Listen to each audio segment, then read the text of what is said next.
tous les week-ends, tout au long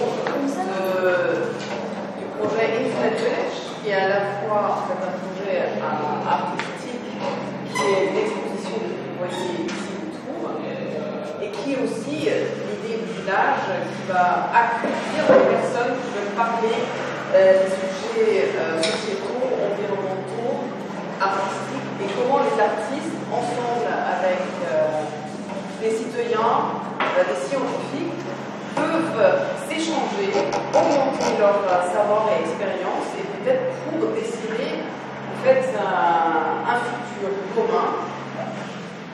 Et donc, suite au film que vous avez vu, d'une manière un peu humoristique, dire qu'est-ce qui se passe quand il y a des lacs de l'eau douce qui disparaissent parce que pour des raisons de détournement d'avoir l'eau en Californie, ce qui est bien connu, la Californie a eu sa richesse parce qu'ils étaient capables de faire gagner l'eau, mais en même temps, bien évidemment, quand on fait dans certains endroits, donc par exemple le lac Owens dont Camille toujours parle, quelle est la suite?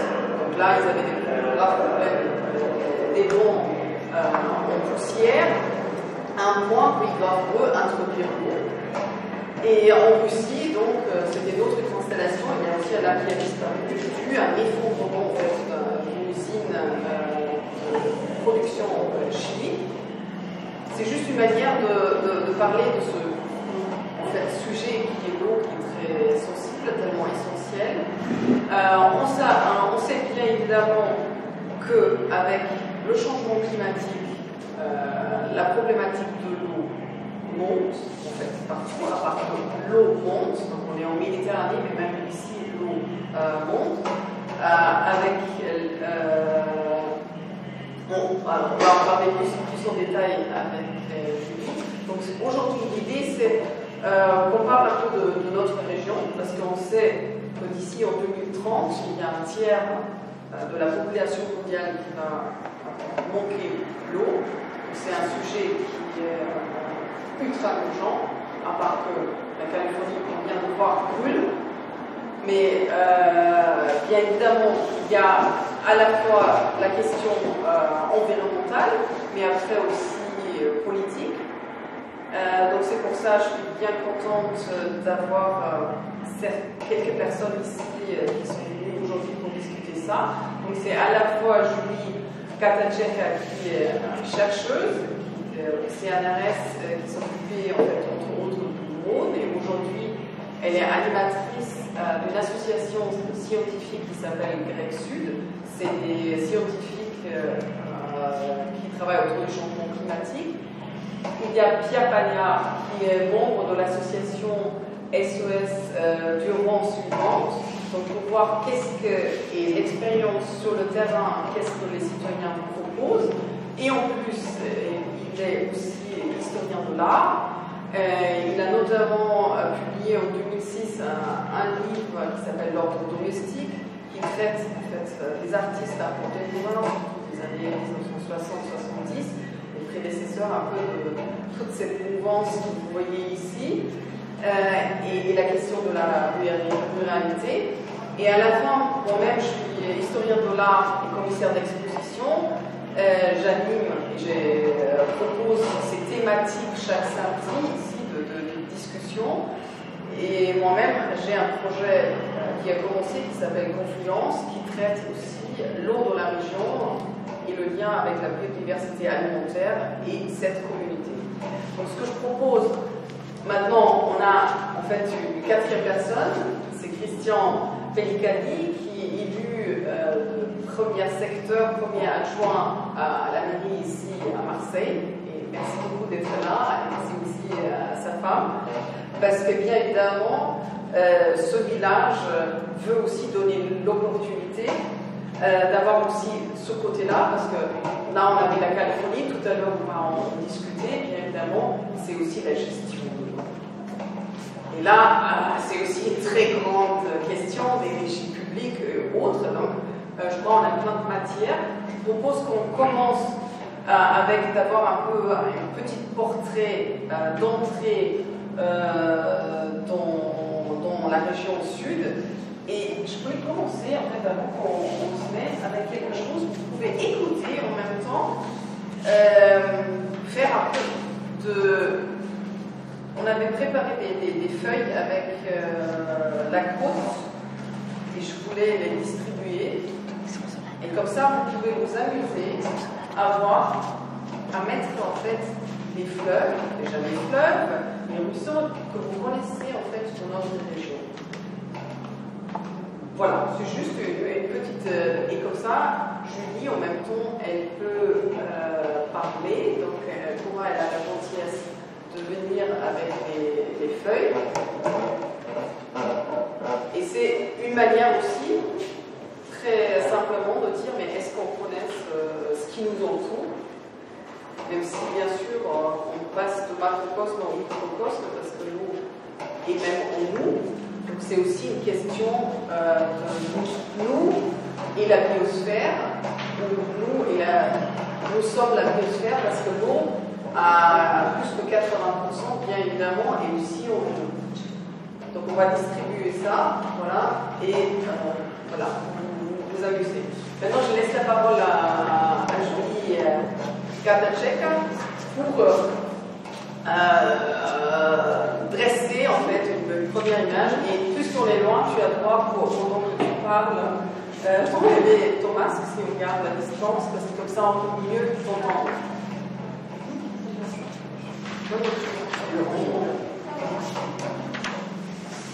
Et qu'elle nous explique bien évidemment aussi l'association.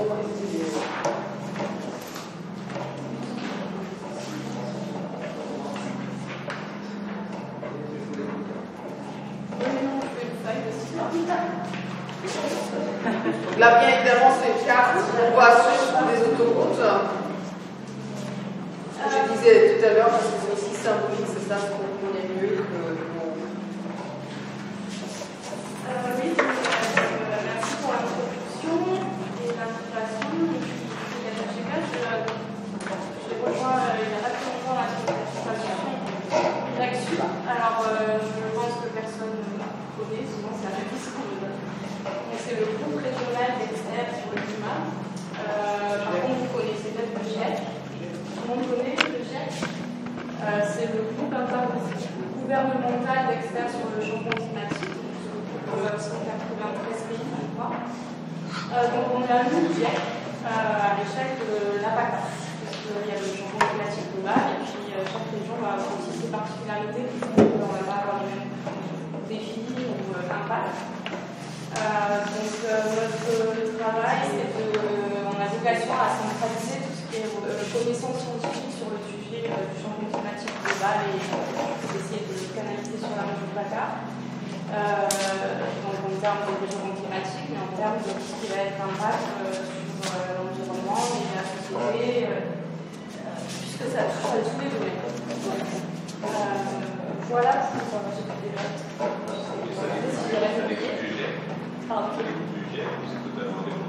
c'est sur le format du GIEC, on n'est pas partie prenante du GIEC, on n'est pas rattaché au GIEC. Après, il y a des chercheurs avec qui on travaille qui peuvent être dans le GIEC par rapport à des travaux. C'est vrai, tu peux éteindre c'est la projection du soleil. Donc on fait partie de l'association Air-Climat, l'association pour l'innovation et la recherche sur le climat, dans laquelle il y a aussi un projet MEDEC, qui est une autre forme de GIEC, et qui font des rapports un peu comme le GIEC sur le changement climatique et aussi des résumés pour les décideurs, parce qu'un des buts du texte, c'est de faire un peu la transition entre les connaissances scientifiques, mais à destination des gestionnaires, des élus, des gens qui vont pouvoir éventuellement agir, donc les citoyens. Ça peut être des événements de grand public et notre travail passe aussi par la publication de cahiers comme ceci, donc thématiques. Donc là, j'ai apporté celui sur les réseaux sociaux. Si ça intéresse des gens, j'en ai quelques-uns. Voilà, donc ça c'est le travail qu'on fait, autant dire que c'est assez vertigineux, parce que le changement climatique, ça touche à tous les domaines, donc c'est un travail assez conséquent. et qu'on fait avec les chercheurs. Cette association, justement, elle fait un travail conséquent sur le changement climatique en Méditerranée. Donc, en PACA, on est dans un climat nord-méditerranéen que vous connaissez tous, avec des étés chauds et plutôt secs, et en hiver, des températures relativement douces. Et on est ce qu'on considère un hotspot, donc un point chaud par rapport au réchauffement climatique, parce qu'actuellement, on se réchauffe à 20% de plus que la moyenne du globe, en fait. Donc on est une région qui est quand même assez fortement impactée actuellement par le réchauffement de la température de l'air, avec toutes les conséquences que ça va avoir sur l'environnement, la société et les questions que ça amène sur comment gérer tout ça, les actions menées, qui le fait, etc. Donc c'est quand même des travaux qui sont en cours. Mais pour donner une idée, donc les chercheurs de tous les pays et de la CAF font des modèles et essayent de modéliser et projeter en fait à quoi on peut s'attendre dans le futur par rapport à ce qu'on connaît dans le passé.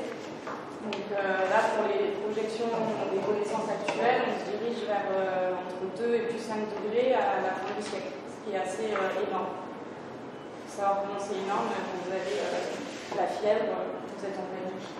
Votre corps il produit des anticorps, mais c'est à nous de trouver ces anticorps, tout ce que ça va en monde. Et donc, comme on parle de l'eau aujourd'hui, ce réchauffement en fait, des températures, il va avoir un impact sur tout ce qui est ressources en eau. Donc c'est l'occasion aussi aujourd'hui de parler des ressources en eau de la région. Qui a une idée? Je sais qui a déjà dessiné en fait sur sa petite feuille. Oh, peut-être d'abord quelqu'un d'autre, parce que vous êtes plus prédestiné à connaître. Alors déjà, peut-être savoir plus bien quand vous ouvrez le robinet ici, votre eau.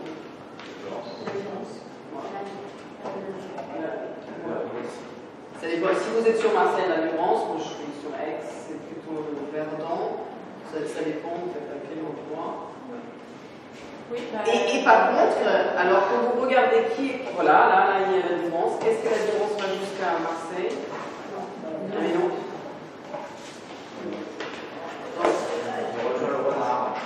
Voilà. Alors on va à Marseille. Ça c'est peut-être le premier truc, voilà. L'année dernière, ils ont fêté les 150 ans de l'arrivée de l'eau de la Durance, les citernes de Palais Longchamp. Hein? Voilà, c'est mieux, dessine beaucoup mieux que moi. Donc, une des particularités de la région en termes de déjà climat et ressources en eau, c'est que c'est très hétérogène. On a tout le massif des montagnes que vous connaissez, hein, les Alpes. Plus haut. Plus haut. Donc en fait, on trouve plein de ressources différentes, que ce soit les torrents en montagne, les lacs de montagne, les rivières, ce qu'on appelle des rivières tressées, donc c'est plutôt les rivières à l'état naturel, et les rivières méditerranéennes. Et donc tout ça, c'est soumis au climat méditerranéen ou alpin, qui se caractérise en fait. On n'a pas forcément moins d'eau qu'ailleurs, c'est juste que c'est des systèmes très hétérogènes. On a du blé ici, donc vous savez, on a les fortes pluies en hiver ou au printemps et des étés très secs. Donc ça a toujours caractérisé ce territoire. Donc depuis très longtemps, en fait, le territoire a aussi été aménagé pour pouvoir amener l'eau dans des endroits qui étaient déficitaires en eau pour subvenir aux besoins de l'eau potable, d'agriculture, industrielle ou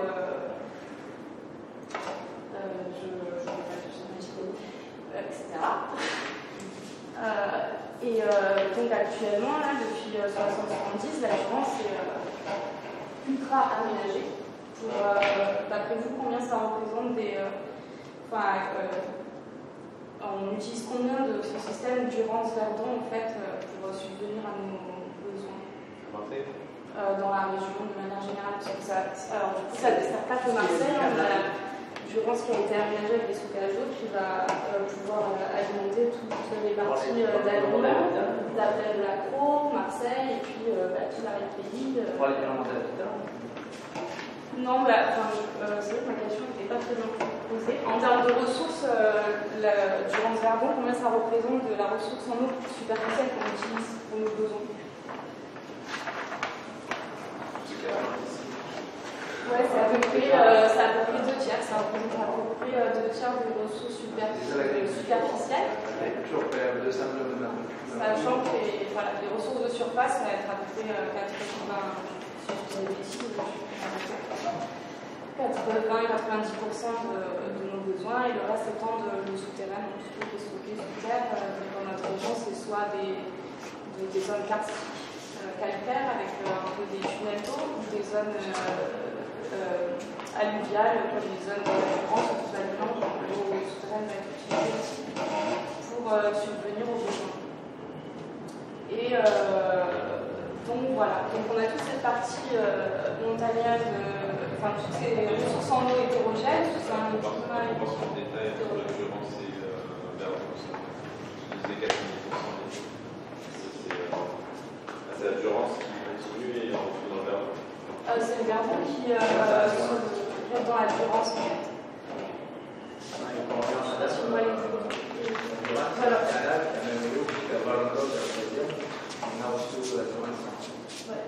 Après, alors toute la partie autour du 06 qui arrive à s'alimenter avec le Var, les rivières alpines, et aussi beaucoup par les eaux souterraines. Donc voilà, donc le travail de chercheur, c'est aussi se dire, ok, d'accord, qu'est-ce que ça va changer, le réchauffement climatique sur aussi les ressources en eau. Donc sur le climat, ce qui est projeté, c'est que la température de l'air va engendrer des périodes sèches sur l'été plus longues, donc avec un début des périodes de sécheresse qui va être plus précoce, donc des périodes beaucoup plus longues sans eau. Sauf qu'en fait c'est l'été où on a du tourisme conséquent, des besoins d'irrigation, des besoins en eau potable peut-être un peu plus conséquents, etc. Donc c'est cette période-là malheureusement où on a des besoins en eau plus conséquents. Donc ça fait des années que ça existe, mais il y a un problème de gestion et de partage de cette ressource. C'est pour ça qu'on est, je crois qu'on est la 2e région en termes d'arrêté sécheresse, en nombre d'arrêtés sécheresse. C'est des actions qui sont prises l'été pour pouvoir faire un plat et répartir de manière un peu plus raisonner les quantités d'eau. Donc en fait on a de l'eau, mais ça va être une problématique à gérer dans le futur, à laquelle on est déjà confronté, donc il y a des actions qui sont menées. Se superpose à ça tout ce qui est écosystème. Donc de manière naturelle, l'écosystème il est habitué, on va dire, à ce climat. Il peut y avoir plein d'espèces qui sont habituées à être dans un environnement sec l'été, mais par contre, si on rallonge cette période sèche, on va forcément perturber ces écosystèmes. Alors il n'y a pas forcément des données, mais bon, d'accord pour dire qu'on peut voir à l'échelle globale que l'impact sur la biodiversité est déjà assez marqué.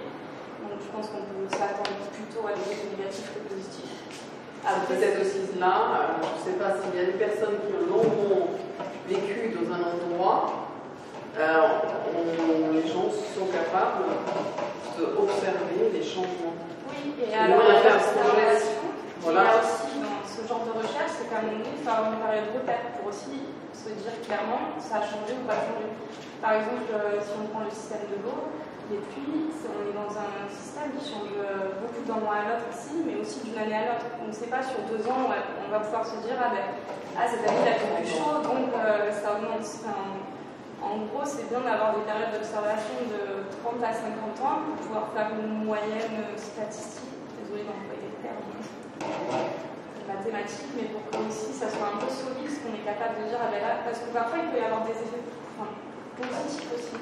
Selon la manière dont on va appréhender les changements, on va faire quelque chose de positif, et du coup, il faut quand même une base solide. Mais tout ce qui est observation, c'est génial. Tout ce qui est science participative, à mon sens, ça doit être développé de plus en plus, parce que justement, en biodiversité et évolution de la biodiversité, je pense qu'on manque de données et d'observation. En plus, c'est des projets qui permettent une implication de plus en plus forte des citoyens. Exactement, parce que les citoyens qui ont vécu 30 ans ou plus à un endroit, ils remarquent bien sûr. Donc ça existe pour l'eau par exemple, parce que comme il faut des données, il faut un réseau de surveillance. Donc on surveille l'eau, c'est pas quelque chose qui n'est pas géré, quoi.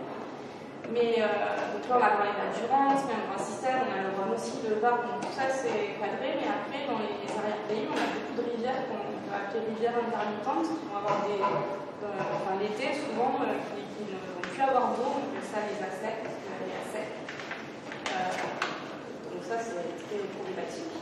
y a un réseau relativement nouveau, institutionnel, qui suit ces rivières-là pour pouvoir dire, pour pouvoir faire leur suivi. Et à côté, ils ont fait un projet de sciences participatives qui s'appelle Enquête d'eau, je crois, où les gens peuvent, c'est très simple, parce qu'il y a trois états, soit la rivière coule, soit elle est complètement filée, soit elle est à sec. Donc voilà, en termes d'observation, c'est pas compliqué pour les gens. Ils peuvent faire remonter, donc c'est génial pour des gens qui habitent là et qui peuvent aussi alimenter les données et aussi aider les institutions. Exactement. Parce que je ne sais pas où vous vivez. Moi, je vis depuis 8 ans à Bornham et la cause, changement climatique, et maintenant l'été à sec. Autrefois, il y avait des poissons et aussi par rapport à la faune, bien évidemment, la population, on voit très bien ce qui disparaît en termes d'insectes, les papillons, les écureuils, etc., etc. Et ça, sur une période, minimum de 30 ans, et c'est palpable. Et ces données, bien évidemment, sont très importantes. Ils s'ajoutent par rapport aux observations scientifiques.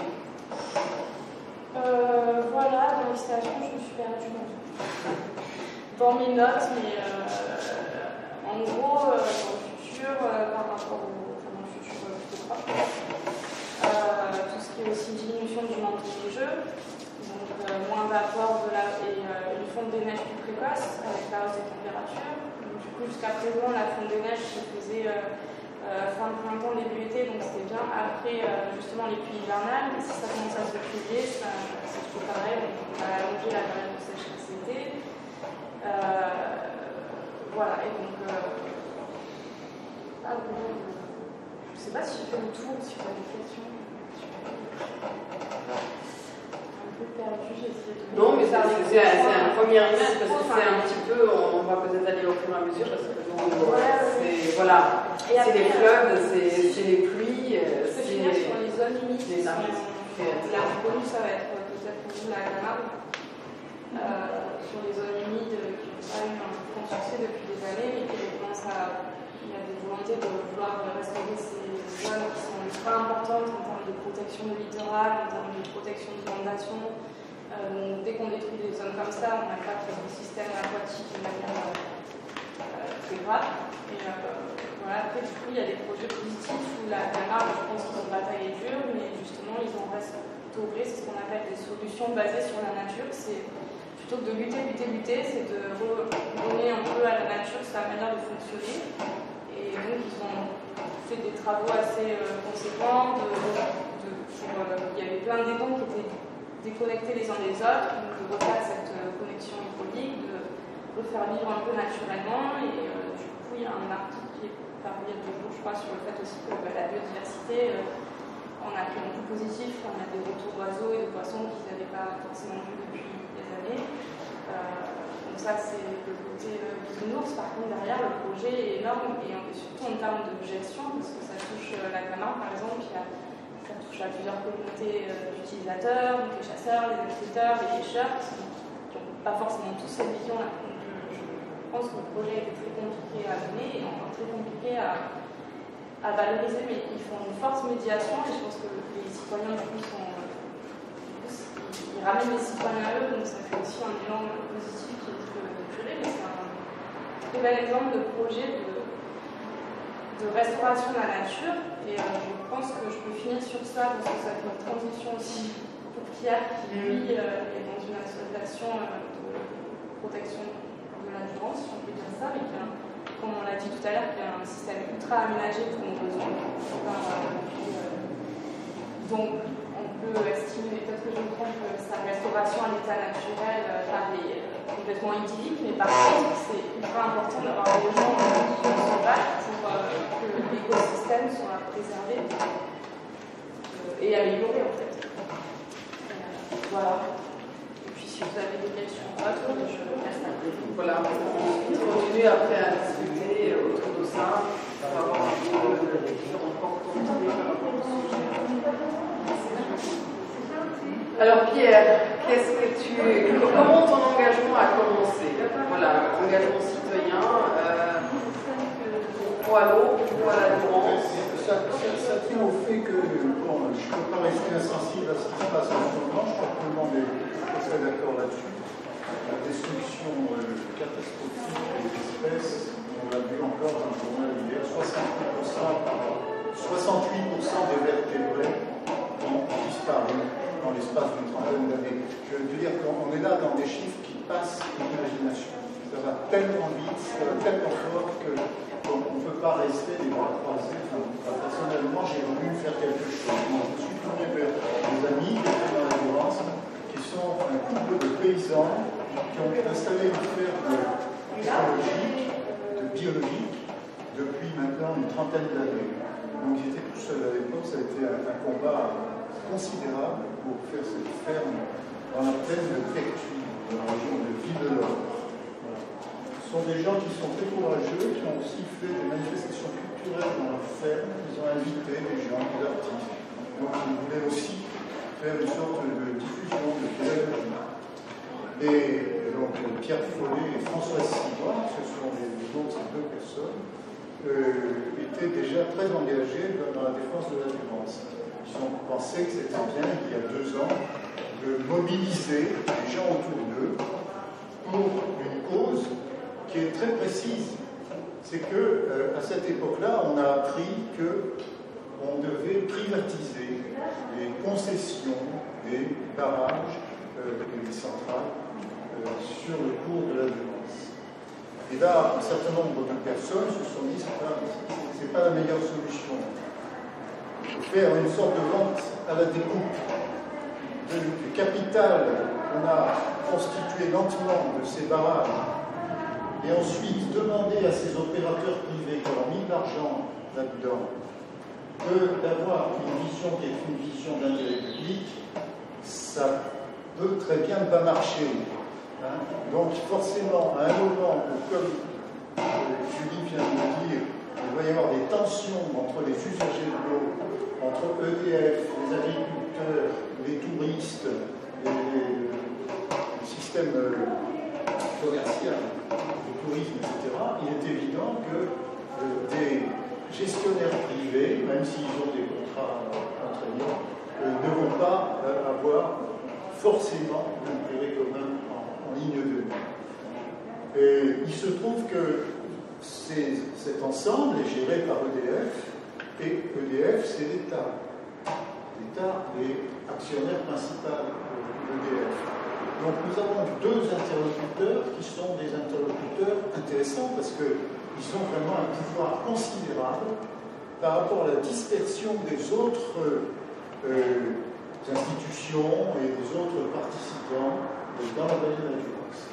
Si bien qu'il serait assez dommageable de permettre la privatisation de ces barrages dans la mesure où effectivement une gestion unique et intégrée avec le rôle de la puissance publique paraît être une solution meilleure. Même si aujourd'hui EDF ne fait pas forcément des cadeaux à la rivière. Alors ça c'est un deuxième point, puisque, ainsi qu'on l'a dit tout à l'heure, dans le cours de la Durance, dans le lit de la Durance, il reste aujourd'hui, dans ce qu'on appelle le débit réservé, 10% de la rivière. C'est-à-dire qu'on a à peu près 10 mètres cubes seconde, et le débit moyen annuel à Pont-Mirabeau, c'est 140 mètres cubes seconde. Donc vous voyez que ce qui reste... Donc, ajouter à cela, effectivement, avec toutes les bonnes intentions qu'on connaît, c'est-à-dire que c'était le développement économique, l'électricité, etc. Mais on a quand même 23 barrages et 33 centrales électriques.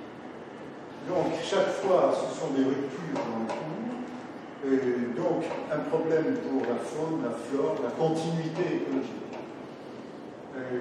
Donc, la rivière est elle-même en souffrance. Je peux ajouter, puisque j'ouvre le problème de cette rivière que nous avons appelée une rivière sacrifiée, elle a été utilisée également pour l'extraction des graviers et des matières solides. dans des proportions qu'on n'imagine pas, dans les années 50-60. Ce n'est que récemment qu'on a mis fin à l'extraction des graviers.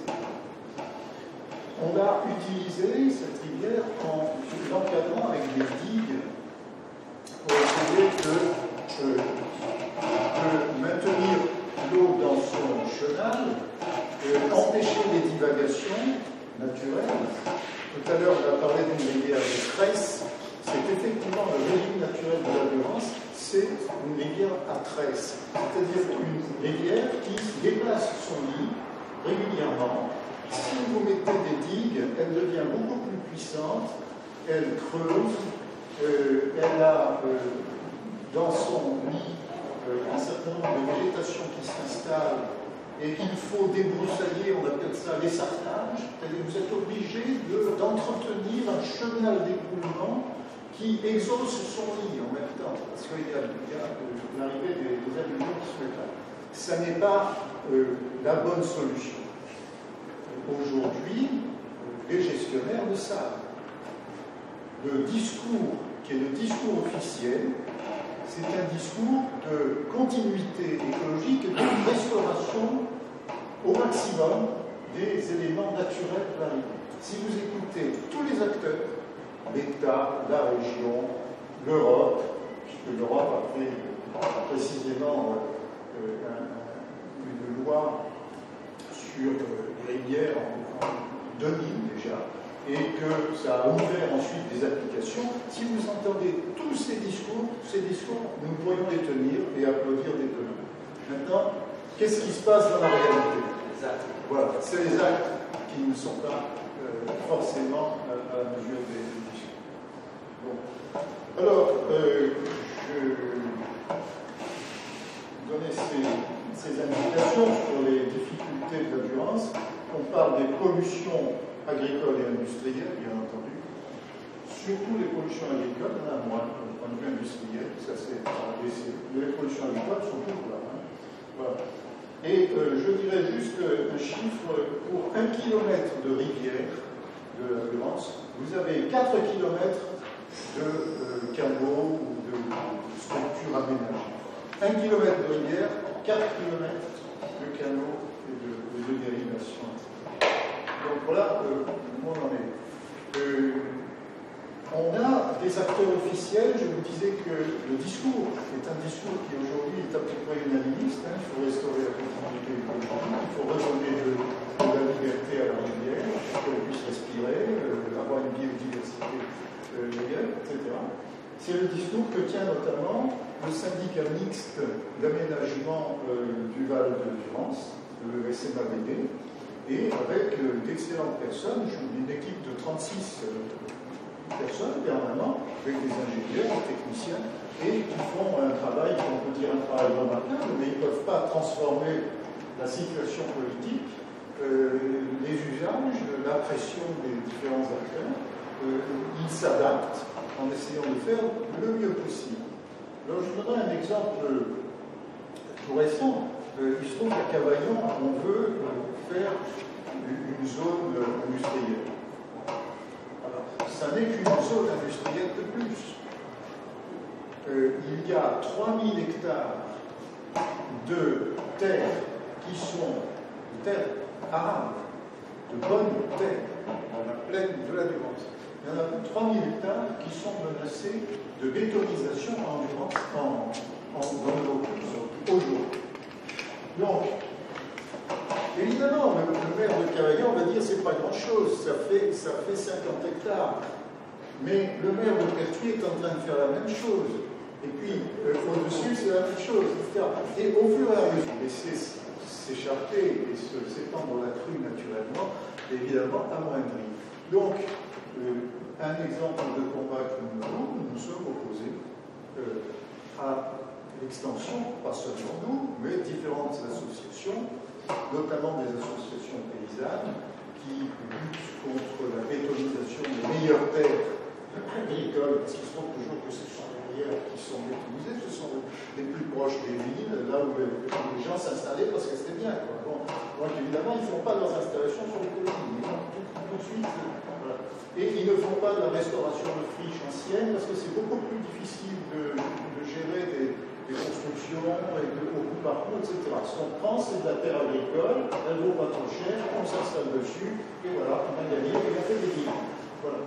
Donc, un exemple de notre action, ça a été de s'opposer, et de s'opposer juridiquement, donc à travers un recours gracieux, puis maintenant un recours contentieux contre l'extension de la zone industrielle de Cavalier. Voilà, c'est un exemple. L'association a aussi un programme de balade qu'on organise, de pédagogie populaire, de telle sorte qu'on puisse montrer quelles sont les différentes réalités de la violence, que ce soit les canaux, les barrages, ou bien la richesse de la diversité biologique. On travaille avec la FBO, on fait des choses ensemble. Voilà, donc on est dans ce contexte-là, je vous le dis essentiel. Merci beaucoup Pierre. Peut-être, puisque on a pu constater déjà qu'on a tout le savoir, on a des comités extraordinaires, alors, on peut dire même multiples, à différents niveaux, tout le monde est d'accord, mais où est le problème en fait? Pourquoi on ne peut pas agir? Alors, il y a une association, il y a des associations qui agissent, des ONG, mais pour vraiment arriver de dire, mais en fait, l'État, c'est nous. Qu'est-ce qui se passe au niveau politique? Juste, peut-être vous pouvez intervenir, Monsieur Pellicani. C'est bien évidemment, on a parlé aussi, c'est un bien commun. Bien évidemment, l'air qu'on respire, qu'on boit, c'est quelque chose qui devrait être pour tout le monde. Comment après on le gère, parce que c'est un bien où chacun a le droit, c'est comme les droits humains, le droit accès à l'eau, bien évidemment, tout ça c'est formulé, ça existe. Or, pourquoi c'est pas le cas? Juste un exemple, peut-être après je vous laisse la parole, M. Pellicani, c'est, si je ne me trompe pas, le maire de Grenoble, il a proposé de dire, mais alors puisque l'eau est un bien commun, à part de faire une régie publique comme à Paris ou autre, que c'est vraiment géré entièrement par le public, c'est aussi de dire mais tout le monde devrait avoir gratuitement accès et de faire peut-être un prix qui, de plus qu'on utilise l'eau, le prix augmente. Ce qui ira peut-être une solution plus juste, que tout le monde a accès à un certain contingent et le reste augmente. Voilà, mais maintenant je vous laisse la parole de peut-être réagir et avant que je parle des artistes et autres choses. Merci. D'abord merci et Jean-Marc Coppola de la culture m'a demandé de participer. Merci beaucoup. C'est qu'il y a une action culturelle à manifester, mais c'est très intéressant ce que vous avez dit.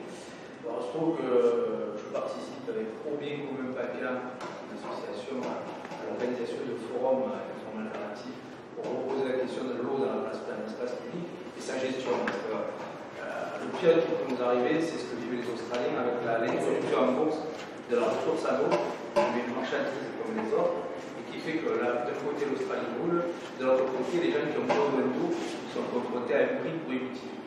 Dans la question de la... C'est ça. Et c'est quand même... Alors, juste pour revenir au système électrique de la République, pour dire que, heureusement, que au XIXe siècle, au Moyen-Âge, à deux périodes différentes, les habitants de cette région ont anticipé les problèmes climatiques de chaleur en allant chercher l'eau, comme dans d'autres régions du monde. On va chercher l'eau où elle est, c'est-à-dire la ressource dans les Alpes, ici. C'est à la fois loin et pas loin. Et qu'ils ont fait des équipements qui ont permis de réguler l'eau, de la stocker quand il y en a trop, pour pas qu'elle parte directement à la mer. Et on a un exemple, les premières mesures qui ont été prises dans la Durance, c'est la restauration des massifs de montagne. Ça, comme cela a étudié. La RMM, pour les problèmes médicaux, la politique de restauration des massifs de montagne, c'était donner un sou par arbre planté par les habitants de la vallée de la Durance pour reboiser. Aujourd'hui, vous allez sur le plateau de Valençol, il y a une forêt à l'horizon, c'est le Montonnier. Et cette forêt qui a été plantée au départ par les hommes, les femmes du village, aujourd'hui, quand on la revoit de loin, parce qu'elle est naturelle. En réalité, elle a été plantée. Et quelle vertu elle a? Elle a permis d'éviter, quand il pleut trop, de faire des plus anciens qui arrivaient dans la Durance et qui ravinaient tout. Donc la Durance mythique, tout est mythique. La Camargue, espace naturel, c'est des marques d'espace complètement aménagées par l'homme depuis longtemps.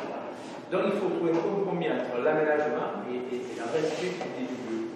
Et je pense que les Marseillais, les Marseillaises, les Provençaux, c'est que soit avec le barrage de Zola, ont permis de garder la ressource en eau pour la population. S'il n'y avait pas d'eau, il n'y aurait pas d'habitat à Aix ni à Marseille. Mais il y avait de l'eau, parce que si on a créé Marseille, sous nos pieds, il y a énormément d'eau. Prendre un exemple, l'arrêt de la mine de Gardanne. Exactement, très bien. Les sources sont collectées. Heureusement que l'homme a quand même continué à veiller à la chose, parce qu'on aurait des pollutions plus grandes qui arriveraient à l'estuaire de ce canal. Il y a une galerie qui s'appelle la galerie à la mer, qui ramène toutes les eaux dans le port de Marseille. Ça serait terrible, mais ce sont des milliers de mètres cubes d'eau qui s'évaporent comme ça dans la mer chaque année, et on pourrait la pomper et arroser le massif de la Niaque et de l'Étoile, par exemple, pour faire un peu de fraîcheur et améliorer les choses. Donc il y a plein de choses à faire encore aujourd'hui. Moi, je m'appuierai sur le point. On a tous des discours très semblables. Tout le monde est vert, tout le monde est progressiste, tout le monde aime bien les choses, la nature. Et puis quand on prend des actes délibératifs et qu'on les réalise, souvent on a l'impression que c'est le contraire. Malheureusement, c'est vrai. Alors par exemple, la semi-piétonisation du Vieux-Port, enlever la voiture de Saint-Denis, c'est comme ça, on ne doit pas suivre. Qu'est-ce qu'on a fait? On a répondu à un problème urbain de qualité de l'air, de développer la marche à pied, la place du vélo et tout, mais on a minéralisé tous les espaces, qui fait qu'aujourd'hui, quand il pleut, on a beaucoup plus d'eau à gérer au mètre carré, alors qu'on aurait pu imaginer le même aménagement en diminuant la partie minérale, en remettant des zones en herbe, en laissant pénétrer l'eau, en mettant des arbres, des feuillus, par exemple, pas que des pins, pas trop forcément des figuiers, même si on respecte sur le port, ça pose d'autres problèmes, mais on pourrait aménager différemment. Et on fait souvent des choix mercantiles.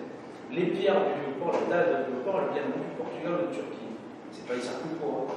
Et en plus, elles sont d'une qualité médiocre dans le sens qu'elles se salissent très vite. On l'a vu, c'est ainsi, on va mettre la métropole et la ville sur le pouvoir. Le fait de ne pas nettoyer régulièrement, le monde systémique devient une gluade, des salles, des salles. Ça fait une ville sale. Alors c'était des dalles au départ, la blancheur, la pureté, donc c'est tout ça. Donc il y a des choses à faire. Donc j'ai porté l'idée de prendre la température de la ville avant le vote du budget chaque année, pour mesurer un an après, une fois qu'on a fait des gros investissements, quel impact on a eu local sur la ville. Et donc c'est au travers d'un observatoire du climat et de la biodiversité qu'il faut mettre en place, parce que ça peut sembler rigolo, mais quand vous regardez le Vieux-Port, vous allez prendre une température sur le Vieux-Port et vous partez de suite sous le cercle de rue ombragé, vous verrez qu'il y a 3-4 degrés d'écart sans avoir rien. C'est des arbres qui régulent par exemple. Donc l'idée c'est de donner une valeur biodiversité, température, climat à nos actes délibératifs, et que les actes délibératifs soient soumis à l'approbation après ou à la critique de la population, c'est-à-dire la place du citoyen, de la citoyenne, dans la délibération et surtout dans le contrôle de la délibération. Mon dernier web, pas très long, on a remis avec, donc je suis aussi on est voir l'espace de peinture et je suis là, heureux, c'est intéressant ce que vous faites, c'est magnifique. Je suis le président national d'une association de défense de la nature qui s'appelle le Mouvement national de lutte pour l'environnement, on a une revue, et avec cette association, dans plusieurs communes, dont Marseille, on a mis en place un parcours des fontaines publiques, notamment au centre-ville. On s'est rendu compte depuis plusieurs mois qu'on avait des fontaines publiques sans eau. Enfin, c'est bien, c'est super. On a des fontaines publiques sans eau, donc on a fait un parcours de fontaines sans eau, qui au fur et à mesure qu'on a un peu, on dit à Marseille, ensayé la force publique, certaines ont été remises à nous. Et on se rend compte que l'eau, au travers des âges à Marseille, notamment par le Moyen-Âge, quand la ville s'est développée vers la rue Aubagne, qui est connue par le drame qu'il y a eu, les gens utilisaient l'eau, il y avait des lavoirs pour le linge, il y avait de l'eau pour boire, et il y avait des forages, il y avait des puits dans les maisons. Et les deux maisons qui se sont effondrées à rue Aubagne, il reste les sorties des puits d'eau. Donc les gens vivaient là, on n'arrivait pas l'eau à la maison avec l'eau à la pression, c'était les puits. Et après, au 19e siècle, on a mis les citernes d'eau dans les combles des maisons, et on a commencé à mener l'eau grâce à la Durance, aux aménagements. L'arrivée de l'eau était un progrès. Et à Paris, ça correspond à ce qu'on a fait avec l'eau. Et les compagnies d'eau qu'on connaît aujourd'hui, les multinationales de l'eau, sont nées à ce moment-là. En gros, gros, ils ont répondu à Paris, on va amener l'eau, et en contrepartie, la ville de Paris a obtenu des fontaines. Il y a un parcours des fontaines à Paris qui est fabuleux. Contrairement à Marseille, on est plutôt pauvre parce que dès qu'on sort du centre-ville, il y en a de moins en moins de fontaines. Donc, juste pour terminer sur l'histoire des fontaines, on a intérêt aujourd'hui à refaire des points de fraîcheur à la ville, à mettre des fontaines publiques, et on a une jeune étudiante qui a fait une proposition pour porter le plus possible de points de fraîcheur sur les places, en allant d'abord du pédale, du bureau, mais aussi en mettant des brumisateurs. Le brumisateur en soi n'est pas une réponse, mais c'est un moyen peut-être de poser la question de la place de l'eau dans l'espace public. Et puis il faut poser la question de la gestion. Monsieur a parlé des barrages, patron, je partage ce que vous avez dit.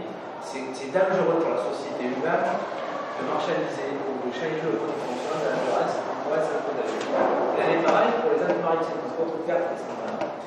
Bon, moi j'ai mis le bar parce que je connais bien, mais après il y a la Tigny, la Vésubie, il y en a d'autres. Il y a des dizaines de rivières, même de fleuves qui ne connaissent pas le nom, qui vont à la mer directement.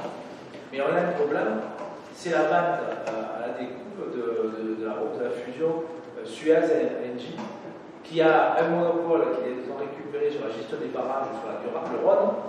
Et à terme, si la concentration va se faire dans les mains d'une seule multinationale, à un moment donné, on peut se faire.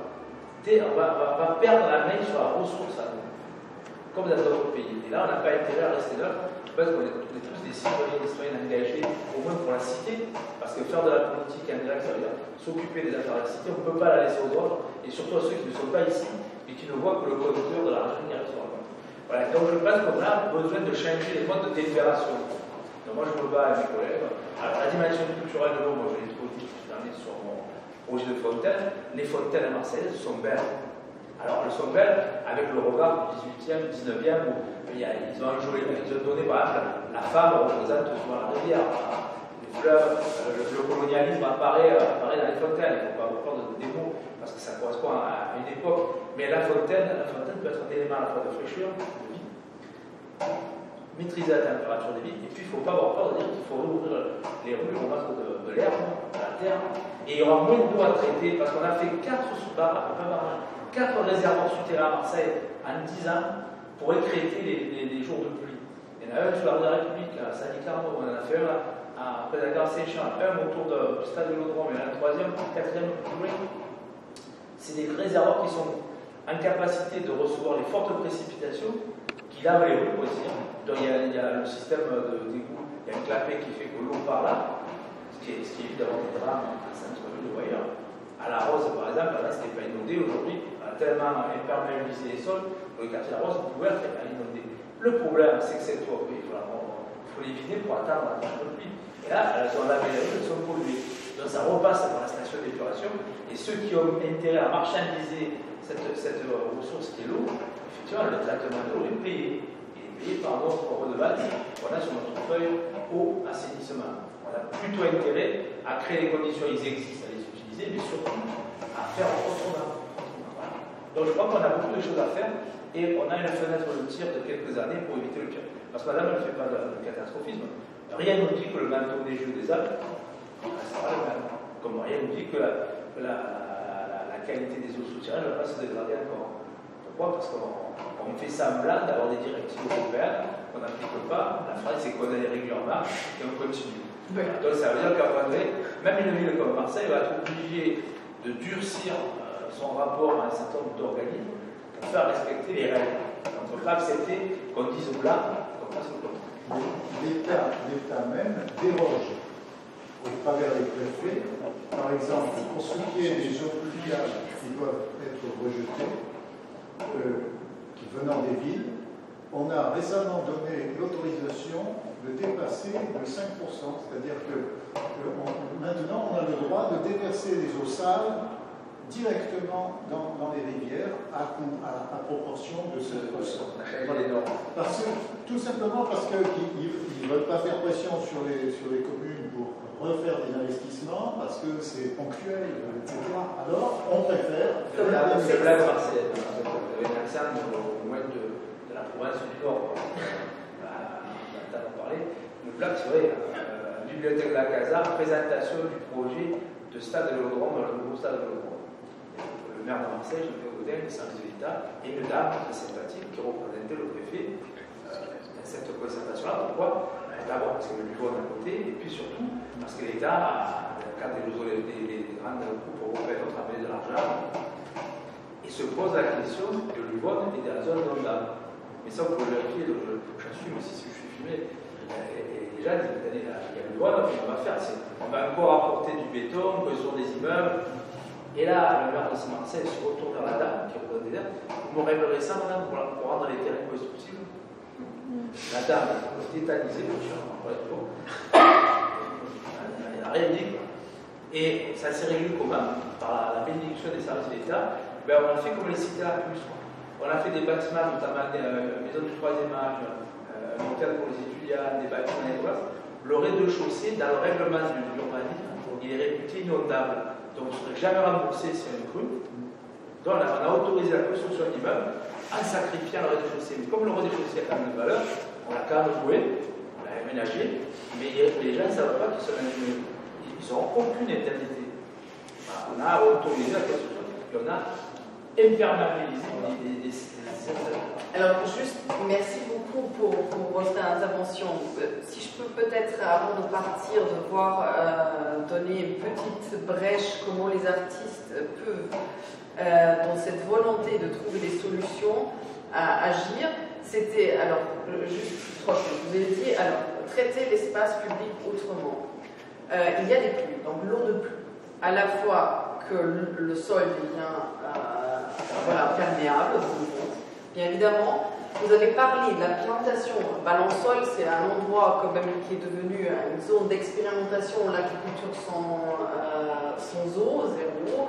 La région est protégée sans pesticides, etc. Donc ça devrait donner aussi l'espoir qu'on est capable de le faire. Là, il y a des erreurs. Balançol, la société du canal de Provence a monté le pression. Et donc, Balançol est devenu le plateau de Balançol une zone irriguée. Donc, il y a des zones. Parce que je travaille aussi cette fois, mais Balançol, c'était des terres agricoles qui ne fonctionnaient qu'avec la pluie. C'est pour ça qu'il y avait la lavande. Des céréales, des beaux peu d'eau. Aujourd'hui, avec la nouvelle politique du canal de Provence depuis 15 ans, on a mené l'eau sous pression sur le plateau. Et c'est comme ça qu'on trouve du maïs, par exemple. C'est une hérésie. On est d'accord.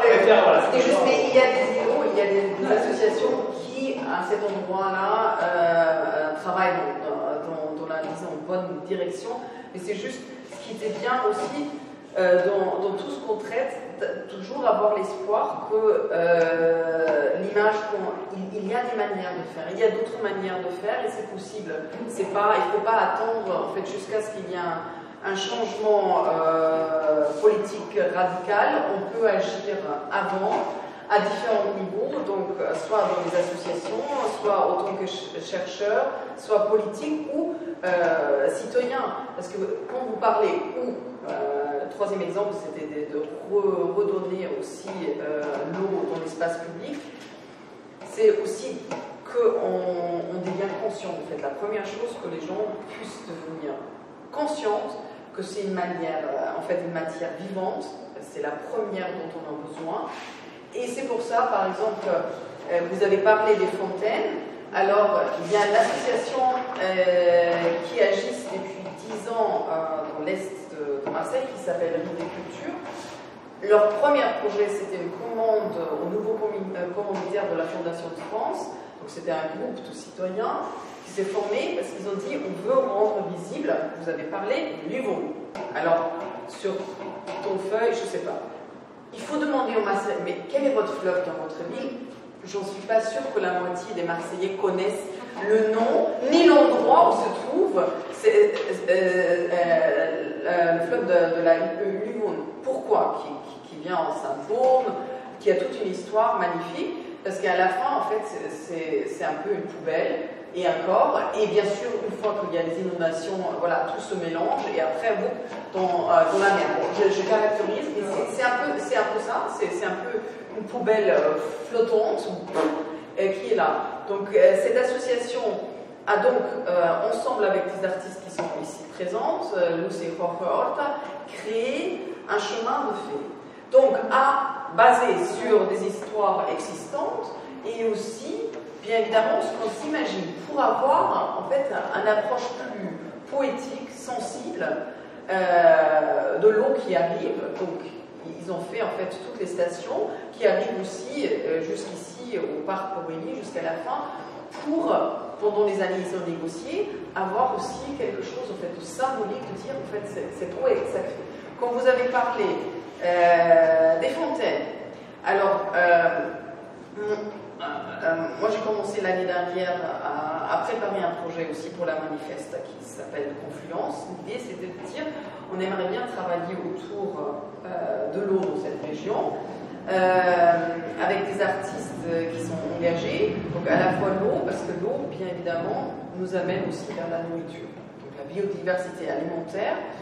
Et là on était en train de chercher en fait quels pouvaient être des endroits, des lieux qu'on connaisse les personnes, pour le mettre ensemble, pour que les gens puissent avoir au fur et à mesure une idée qu'est-ce que c'est cette région, où est l'eau et quelles sont les personnes, parce que c'est aussi la cohabitation, cohésion sociale, comment on travaille ensemble. Et vous avez parlé de 2 endroits, en fait, par rapport à la fontaine, un des 7 communes sur lesquelles on travaille, communauté d'eau, c'est Sainte-Marthe. Donc, bien évidemment, il y a différentes références par rapport à Marseille Nord, vers le nord. Il y a aussi le canal de Marseille qui part. Sainte-Marthe a été créée, voilà, c'est aussi, est-ce que c'est une légende, Sainte-Marthe qui est partie, en fait, de Jérusalem, qui est revenue, qui a trouvé l'eau sainte à cet endroit, et du coup, mais c'est aussi réinventé, parce que personne n'y pense. Les gens, ils habitent, ils ne savent même pas où ils habitent. Pourquoi ça s'appelle comme ça? D'avoir de nouveau des... Vous avez parlé Gardanne. Gardanne, en fait, moi, je connaissais Gardanne parce qu'il y a la maison, seul endroit en France où on peut partir dignement, d'après moi, et 2, les Boues Rouges. Le scandale parfait. Mais il y a cette galerie de l'eau, vous en avez parlé. Et aujourd'hui, Gardanne est en train de, en fait, essayer, bon, maintenant, il faut voir avec le changement politique, avec le puits thermique, de dire qu'est-ce qu'on peut faire d'une manière positive. Certes, c'est l'endroit le plus industrialisé, le plus pollué de la région, mais comment il y a des possibilités. Donc chaque endroit a des ressources, et c'est ça ce que je trouve bien et intéressant et positif dans ce que vous avez dit, et chacun apporte, où on dit, mais c'est là où on va commencer. Les gens adhèrent parce qu'il y a quelque chose de positif. Donc vous avez parlé l'eau de pluie. Mais bien sûr, mais pourquoi on n'utilise pas cette ressource? Mais c'est pas bon. Pourquoi on ne construit pas? Bon, on va faire aussi table ronde autour de l'architecture. Mais bien évidemment. Mais qu'est-ce qu'on fait avec cette eau qui tombe? C'est une telle gâchis. Donc où elle se trouve? Vous avez parlé les eaux grises.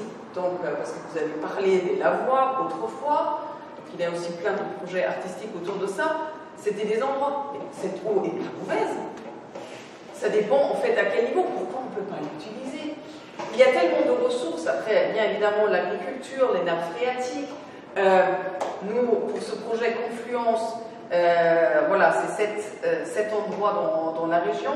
On travaille aussi avec une artiste, Anna Guillou, qui travaille autour des cartes, parce que les cartes sont très très importantes. Bien évidemment, c'est très politique. On peut dessiner une carte complètement différente. Donc là, on a déjà une dizaine d'exemples différents, à la fois par rapport à son savoir et son intérêt.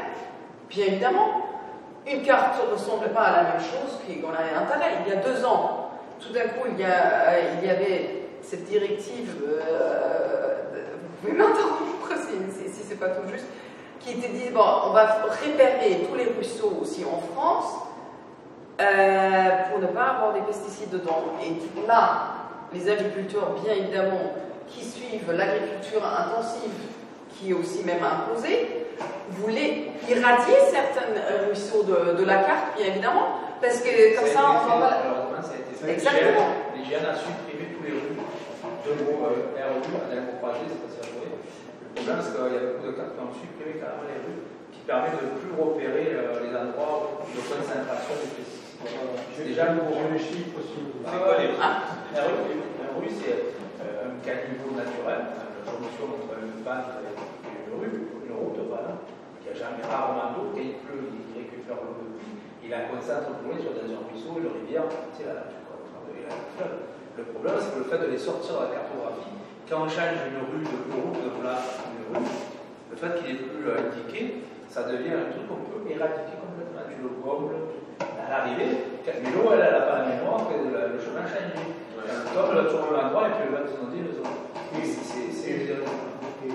qui était en cause, c'était le droit de mettre des pesticides à une distance donnée.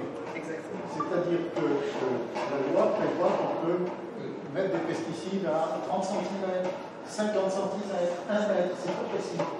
Donc, un tout petit ruisseau qui disparaît, ça veut dire que le paysan peut mettre des pesticides partout. Oui. Ça l'arrange évidemment. Et dans certaines régions, on a fait disparaître 25%. Pour les cavaliers, votre gars qui veut organiser ça l'arrange aussi parce que quelque part, ça lui met moins de contraintes, moins de moyens, de mettre en œuvre moins de moyens pour collecter les eaux usées, les traiter, le pluie. Il est sur on change la nature même du territoire. Et en le liant, le territoire se retrouve contre nous. Il y a des royaumes entiers, le royaume de Savoie, qui ont disparu par rapport à la perte que ça va faire dans l'eau. On n'a pas le détail écrit, mais ça peut aussi nous guetter. C'est pour ça que j'ai une formule, parce qu'après, malheureusement, on va être obligé de pas rester longtemps. Je pense que c'est un concept qu'on peut peut-être développer avec les artistes. Dans les grandes villes comme Marseille, c'est pas les grandes villes, c'est pas une ville comme Marseille, la notion d'oasis. Dans le désert, il y a l'oasis conserve des points de fraîcheur, d'eau et d'humidité en plein soleil dans le désert. Et bien dans la ville, il faut recréer des multiples oasis qu'on reconnecte pour faire baisser, lutter contre le changement climatique et apporter notre contribution. Si on ne crée pas ça, rien ne dit, c'est pas écrit dans le marbre, on sera toujours au même endroit dans quelques décennies. Et ce que vous avez dit, donc les artistes, à la fois avec leurs recherches, les recherches qui sont multiples et qu'ils arrivent en fait à faire des liens que si on reste trop sectarisé, ce qu'on a besoin de plus travailler bien sûr ensemble, concrètement sur des points, et c'est là où les artistes bien évidemment puissent apporter des réponses. C'est à la fois même techniquement, il y a des artistes qui travaillent aussi dans la recherche des technologies, et aussi la manière comment on peut lier et gagner le terrain, convaincre, sensibiliser des citoyens, parce que c'est ça, on a besoin, on est tous des citoyens, on a besoin un soutien, parce qu'on ne peut pas dire à un côté oui, on a besoin, mais après les usages ne cherchent pas. Or, quand on a la possibilité d'avoir une expérience surtout affective, et ça, les œuvres touchent d'une manière affective, c'est là où un changement peut être le plus facilement possible. Donc c'est ça aussi, donc les projets que vous avez, aussi d'associer des artistes, et qui peuvent même parfois trouver en fait des solutions à des problèmes majeurs, parce qu'ils sont capables de penser vraiment dans tous les sens du terme. Ça peut apporter quelque chose. Donc si c'est pour votre oasis, si c'est pour des fontaines, donc, et qui rejoignent par exemple le projet Confluence, c'était aussi d'abord d'être dans 7 communautés qui sont très dispersées avec des problématiques très différentes par rapport à l'eau. C'est Sainte-Marthe, c'est Pastré à Marseille, c'est le Frioul et la Valvarelle, c'est Gardanne, parce que justement, ce que j'avais dit avant, il y a des possibilités, il y a des ressources. Il faut montrer en fait le côté positif d'un territoire très pollué auparavant. Griault-les-Bains, où il y a le Verdon et tout le territoire autour. Et en Alpes-Maritimes, c'était Sospel, parce que c'était aussi que la thématique de l'eau, bien évidemment, la Roya et la Bébara, qui arrive, c'était la route du sel autrefois. C'est pour ça c'est bien aussi de connaître l'histoire, parce que ça nous donne, ça augmente vraiment aussi la visibilité, la manière de comprendre cette matière. Et aujourd'hui, bien sûr, c'est aussi la route des réfugiés. Et c'est aussi l'endroit où c'est Confluence, en fait, une manière de penser, parce qu'en fait, on porte tous un savoir qui peut être ancestral, qui peut être contemporain, usagé par rapport à sa profession, et il faut fédérer. En fait, c'est des potentiels, on a besoin d'en parler, de marcher ensemble, de découvrir, de voir en fait que chacune, on porte quelque chose. Et il faut créer en fait ces endroits où on peut se rencontrer, on peut échanger autour des questions comme aujourd'hui de l'eau ou d'autres, pour fédérer, pour avoir après des idées, des projets communs où on a envie de vivre. C'est le vivre ensemble. Et c'est ces endroits-là qui peuvent nous donner, c'est pour ça l'eau, j'avais l'intitulé aussi, c'est des ponts, ça peut nous donner en fait tout d'un coup quelqu'un, on ne savait même pas son nom, d'où il venait, et tout d'un coup ça a un sens, on recrée le sens, parce que c'est des valeurs, les valeurs doivent avoir le sens et le vécu, sinon c'est vide. Donc si on dit quelqu'un, on veut le convaincre uniquement en fait intellectuellement, non, c'est un vécu, c'est des portes qu'on puisse ouvrir et dire, mais voilà, on a quelque chose en commun. Et c'est l'eau, justement, qu'on porte en nous. C'est comme ça que j'ai commencé, en fait, dans notre corps. En fait, c'est ça, peut-être les portes pour demain, et aussi pour avoir une idée, en fait, qu'on vit sur le même territoire qui est ici, la région sud, mais bien évidemment, cette question se pose partout dans le monde entier, et se pose de plus en plus. Avec le montée des eaux, avec le fondement des neiges. Donc, de dire, voilà, prenons ça comme plutôt une occasion de se rencontrer et d'aller en avant et de regarder, en fait, ce qui veut aussi cet Infinite Village, de dire, regardez ce qu'ils font les artistes, c'est pas des personnes singulières à l'extérieur de la société, mais de le remettre à l'intérieur de la société et de travailler ensemble et où chacune peut avoir de nouveau en fait une place. Donc c'est dans ce sens-là, on lance ces projections et débats le samedi, tous les samedis. Ça va être la semaine prochaine, ça va être autour de l'architecture d'urgence et écologique. Vous avez parlé de la rue Aubagne. Donc bien évidemment, c'est pas seulement dans des zones climatiques en Afrique ou dans les neiges, ou là où l'eau monte, mais l'urgence est partout. Et comment, bien évidemment, l'architecture écologique peut aussi apporter des réponses. Il y a quelqu'un qui a travaillé aussi récemment sur un chantier au lycée des Calanques autour de l'architecture en paille, par exemple. Donc c'est aussi à réfléchir comment mettre tous ces secteurs ensemble. Le week-end, donc ça le week-end du 19, le week-end du 26 c'est autour des utopies à la fois sociales, éducatives, artistiques, dans le passé et aujourd'hui. Qu'est-ce qu'on peut imaginer pour ne pas laisser aussi ça à part, parce que comme les universités populaires, voilà, l'éducation devrait être aussi partout, comme on vit ensemble. Et le dernier week-end, à la fin en fait, de ce village, va se concentrer sur la biodiversité alimentaire et discuter en fait, bien évidemment, comment on cultive, comment on mange, et ça aussi, ça peut donner bien évidemment des nouvelles manières de vivre ensemble et d'agir ensemble. J'ai tout là, j'ai une synthèse. Alors, le 4 octobre. Mais sans masque, parce que sinon on ne t'entend pas, on est suffisamment loin. C'est très rapide, je propose. J'ai une synthèse. Le 4 octobre, l'association SOS Violence Migrante fait une rencontre à la ferme de la Suisse. Et il y aura la présentation des AMAP, des artistes qui seront là, des discussions sur l'eau, c'est consacré à l'eau, une journée sur l'eau, 4 octobre. Alors ce qu'on fait, déjà sur le programme, tous les participants, on va le faire aussi pour vous, pour votre association. Il y a le lien sur chaque fois le programme pour que les personnes puissent, quand ils vont sur le programme, ont le lien directement de chaque association, institution, etc. Parce que c'est aussi une manière de regrouper, de créer des ressources. Et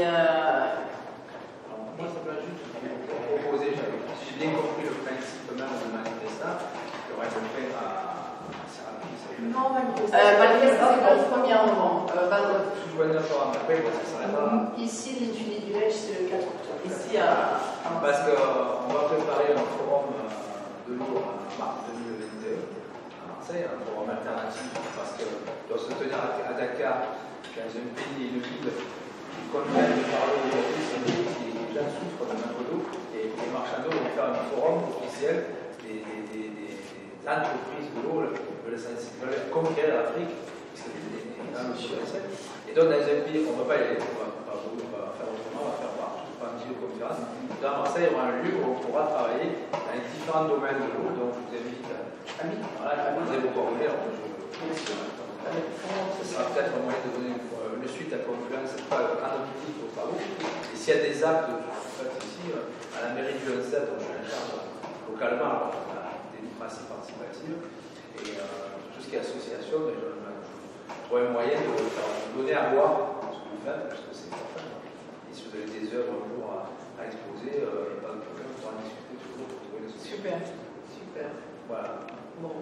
J'avais une question, permettez. Bien Je sûr. voulais savoir si la nouvelle municipalité, elle a des projets par rapport aux oasis, là où c'est les îlots tricheurs, qui vont être créés dans Marseille, un peu partout, qui sont largement possibles. Je pense surtout dans le centre-ville, dans le où il y a beaucoup de dents creuses. Et là, il va falloir utiliser votre droit de préemption par rapport à plein commerce, Est-ce que la nouvelle municipalité a assez d'ambition par rapport à vos oasis de tricheurs? L'ambition, à la mesure, déjà, au programme, on fait comme les autres, on a des intentions pour les intentions, voilà. qui sont incluses dans le programme, dans cette notion d'observatoire de la température, du climat, la forêt urbaine, tout est à l'intérieur, je vous invite à le relire, parce qu'un programme électoral n'a d'intérêt que si les gens le portent. C'est bien pour ça que la semaine dernière, j'ai présenté à la presse le projet de musée de la mer, c'est un musée multipolaire de la mer, parce qu'il est dans le programme, mais si j'attends qu'un fonctionnaire demain qui de moi, mes fonctionnaires ne sont pas là pour porter des politiques publiques, donc j'ai sorti un extrait pour le mettre en valeur et pour continuer à le porter avec les gens. Et là, pareil, alors l'idée de l'oasis de fraîcheur, c'est pas forcément la partie c'est surtout la voirie, c'est les places publiques. Mais après, on a par la loi, la mairie aussi avait le droit de préemption des murs, mais aussi des baux commerciaux aujourd'hui dans le centre-ville. Et on n'est pas là pour urbaniser que les dents creuses. L'objectif, c'est par exemple le quartier d'Oraille, c'est de travailler sur l'ensemble du quartier au-delà de la montagne pour amener des solutions en matière de transport, de commerce, de sécurité, parce qu'il y a les zones de non-droit qu'il faut reconquérir, et aussi lever la voiture, d'autres formes de présence, le piéton, parce que parfois le vélo peut-être sur le piéton. Par exemple, sur la corniche, on a mis des barres de continuité dans la plage des Catalans pour que les piétons puissent marcher, parce qu'autrement, les conflits d'usage nouveaux, c'est la voiture, voilà, non, il y a beaucoup de. Je pense qu'on a l'ambition collective de faire beaucoup. Après, ce n'est pas une ambition qui soit portée seule. S'il n'y a pas des citoyens qui restent mobilisés sur les sujets qui les intéressent, qu'on portera ensemble, on peut faire un flop, parce qu'on parle d'autres, dans 6 ans. Donc l'idée, c'est de porter des sujets jusqu'au bout et de leur donner une dimension politique au sens noble du terme, citoyenne. Un politique avec les meilleures idées, qui peut avoir les meilleures idées, s'il est seul, il n'y arrivera pas. En matière culturelle, mon collègue Coppola, il a intérêt à que les acteurs culturels se bougent, parce que quand on voit entre la crise sanitaire, la baisse des dotations de l'État et un certain nombre de faux semblables mécénats industriels qu'il faut, on peut arriver à des catastrophes humaines et sociales. Le monde de la culture n'est pas au beau fixe, je ne pense pas. Il faut qu'ils se battent en permanence pour trouver des sous pour vivre. Vous êtes en train de dire que vous avez besoin des associations pour être soutenus par rapport à. Sinon, il y a des lobbies qui arrivent. Si je vous dis par exemple dans mon quartier, il y a plein de lieux qui pourraient être créés, on pourrait créer des oasis. Je vous amène sur les lieux. Vous allez faire quelque chose? Alors moi je suis quand même métropolitain. Vous allez passer à l'acte? Moi je suis métropolitain, je connais dans les 92 communes. Après c'est pas compliqué là, mais Marseille, je suis UNCL. Parce que chacun a sa place et je suis l'élu Fréoul. Je veux dire, madame qui a des velléités d'un atelier auto sur le Fréoul, j'arrive là ce matin, j'étais avec des habitants et des commerçants. Oui, chacun a sa place. Je ne suis pas là, le maire de secteur, je suis le premier adjoint. Je ne suis pas l'adjoint à la culture, c'est mon collègue Coppola. Chacun a sa place, on travaille tous dans le même sens. On va y arriver, mais avec les gens. Si on y arrive seul, il y a des lobbies qui, pendant 25 ans, ont été entendus au hôtel de ville. C'est ce qu'on appelle le lobby des agents immobiliers, des promoteurs.